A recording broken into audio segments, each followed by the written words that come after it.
Bienvenue à tous. S'arrêt aujourd'hui sur un ouvrage, ou plutôt une fenêtre sur les Afriques pas si exploitées que celle des matières premières, l'Afrique de l'art et de la culture. Il s'agit d'un livre collectif qui vient d'être publié par l'Université internationale de Rabat. Ces textes ont été présentés par le professeur Mustapha Benchir et Yves Geffroy, que j'ai le plaisir de recevoir sur le plateau aujourd'hui. Professeur, bonjour. Merci de votre invitation et bonjour. Alors, professeur, je voudrais tout d'abord, avant d'entrer dans le vif du sujet, parler de ce titre, du titre de cet ouvrage, n'est-ce pas? Promesse d'Afrique. L'expression qui est historiquement associée à l'Afrique est celle de la promesse ou des promesses à l'Afrique. Or, il y a cette nuance, n'est-ce pas, dans ce titre, promesse de ce même continent africain. Pourquoi cette nuance? Enfin, pouvez-vous nous expliquer déjà cette nuance?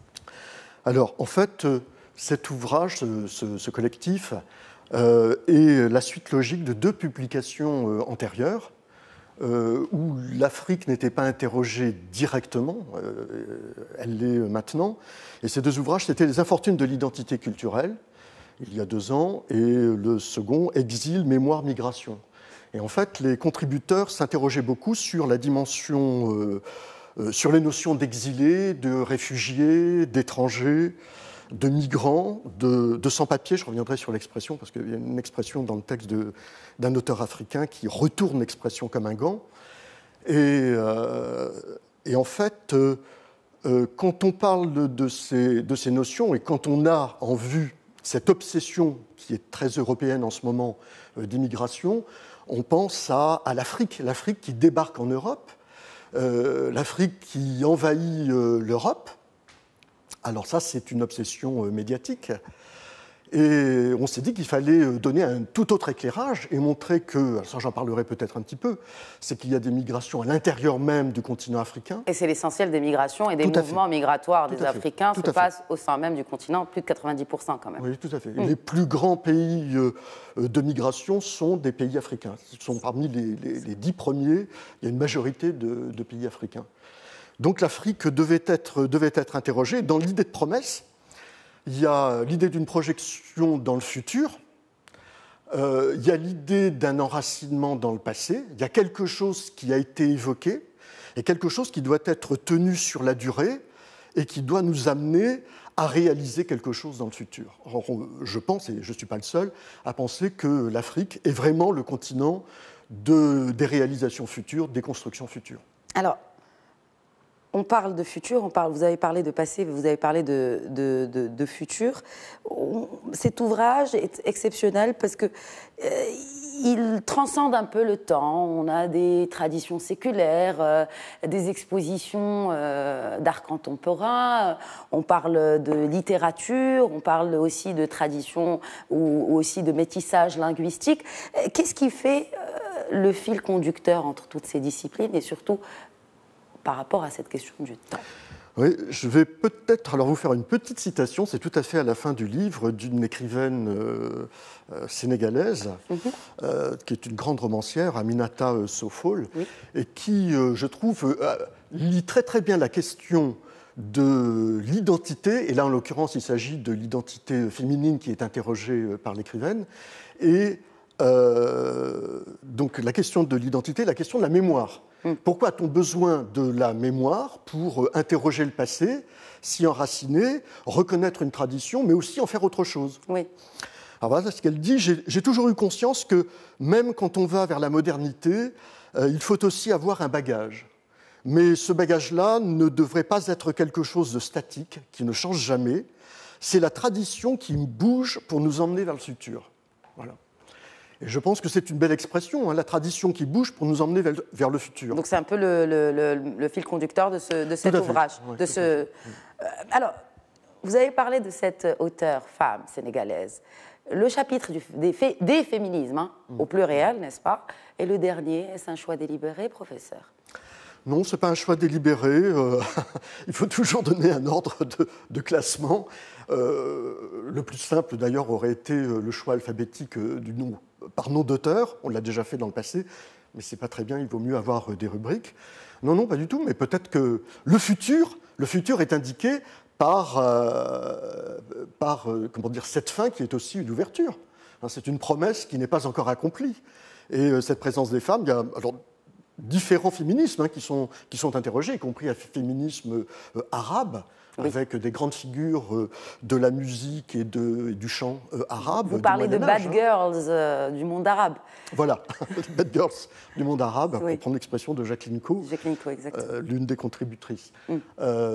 Mais c'est vrai que alors il y a certains auteurs, auteurs femmes, qui sont présentes à l'intérieur du livre. Je pense en particulier à Mariama Samba Baldé, qui est une poétesse, mais qui écrit là un article sur un homme, sur un cinéaste. Un cinéaste Ousmane Sembène, dont toute la thématique cinématographique, c'est la défense de la dignité. Dignité d'un continent, dignité de populations qui ont été niées dans le passé, mais dignité d'un genre, le genre féminin, mais dignité aussi des individus. Et la première dignité, d'ailleurs, c'est d'avoir un nom. Je pense aussi à certains textes qui insistent sur la nécessité d'avoir un nom, d'attribuer un nom, de reconnaître le nom. Et de reconnaître aussi cette société matriarcale africaine, elle en est où aujourd'hui, selon vous ?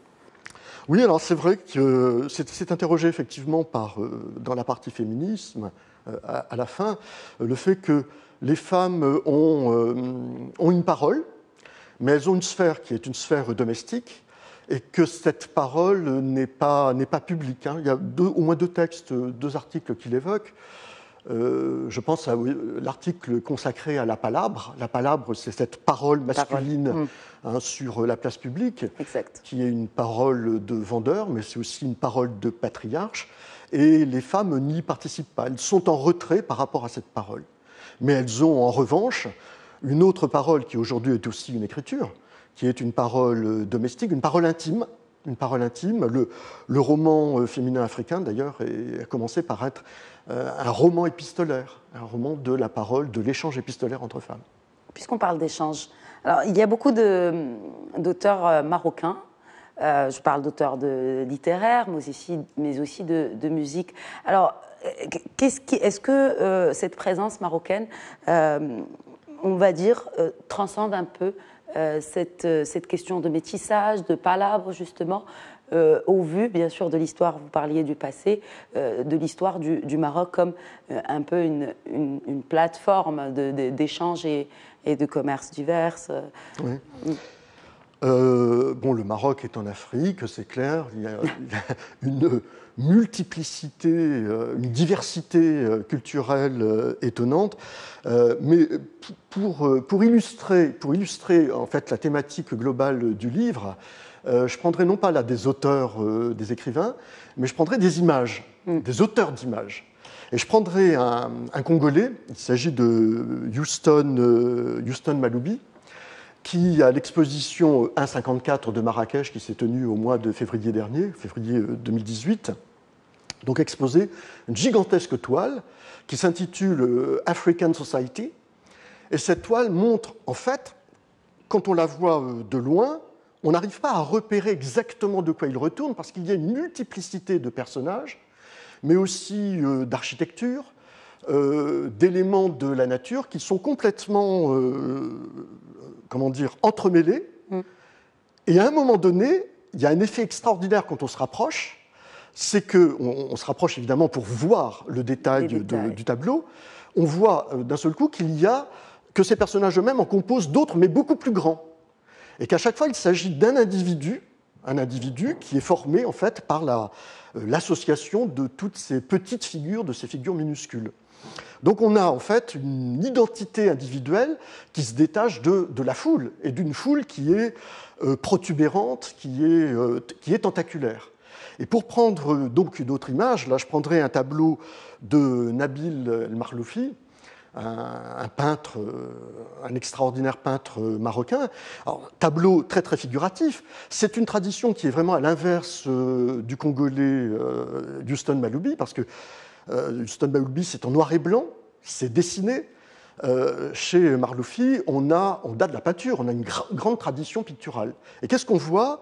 On voit une foule compacte, qui est pratiquement indistincte, mais avec un personnage, un individu, qui est en train ou bien de s'agréger à cette foule, ou bien de s'en dissocier.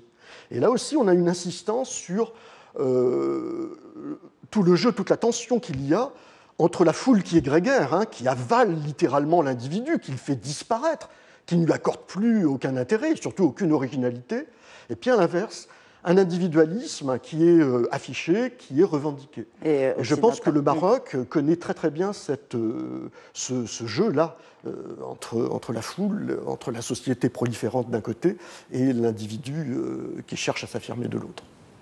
Je terminerai avec cet entretien que vous avez eu avec l'artiste marocain Jokel Maleh. Alors, intitulé, n'est-ce pas, cet entretien « Retour d'Afrique ». Donc, c'est votre question, je suppose. Et sa réponse, non, j'y suis. Qu'est-ce qui vous a marqué lors de cet entretien avec cet artiste extraordinaire qu'est Jokel Maleh? Alors, Jokel Maleh, c'est vrai, est un artiste extraordinaire.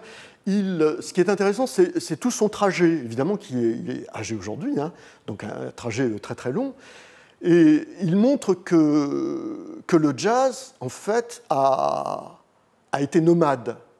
Les rythmes sont bien partis d'Afrique, ils sont arrivés en Amérique. Et on sait bien que l'esclavage a été le moteur en fait, de la naissance du jazz américain, afro-américain.